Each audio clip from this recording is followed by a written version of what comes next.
zay ny amin'ny niveau iny fa efa tsara ny fahasalaman'ny ministra lefitra Bary Rafatrolaza ny sabotsy teo izy no fantatra fa nivoaka ny hôpitaly ary avy hatrany dia niasaka isan'ireo mitsena ny ministra ny raharaham-bahiny ny Sinoa. Tamin'ny sabotsy teo no nivoaka ny hôpitaly sy ny ministra lefitra Bary Rafatrolaza raha ny filazany ny arivan'io sabotsy io ihany. Vadany vao nivoaka ny hôpitaly moa tena dia efa tazana teny Anosy ny tsena ny ministra ny raharaham-bahiny Sinoa. Raha tsy evina moa dia nialy ny réveillon teo ny tena no nahiditra hôpitaly tetsy Soavinandriana no ny aretina nahazo azy. Salama tomady. Ny olombelona moa dia tsy maintsy marary amin'ny fiainana. Fa tsy izany voalohany narary.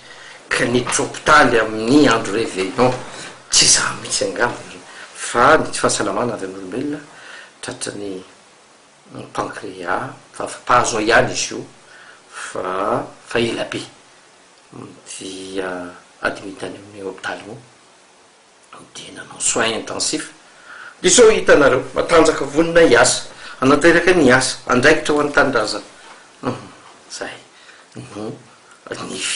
ny jiroko moaly a nanao exprès tsy hoe nanao exprès moa zany tsy afaka nandeha teny satria teny amin'ny avoloha lavalava ihany moa ny fotoana eny za mbola androany vao nivoaka hôpitaly dia tsy afaka namonjy teny fa zany tsy midiky fa reraka ny aina fa ny tsy fahasalamana tsy maintsy misy amin'olombelona ary rehefa mandroso ny taona dia ohatran'izay fa amin'izao fotoana isorana eto Madagasikara zao fa misy fitsaboana raitra ohatra reo hôpitaly maventy rehetrarehetra reo mpitsabotsika mahay ny fitaovana angamba no somary kely mila hoe mba posena ry zareo farany fahaizany dokotera malagasy sy professeur dia avolenta tsy matahotry ny faninana any amin'ny velany ny asa tany Afrika Atsimo ny tenako.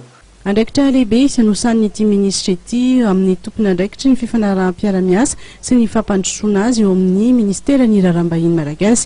Anisan'ny teny filamatra napetraky ny filoha ihany koa moa ny fifandraisana ho amin'ny fampandrosoana.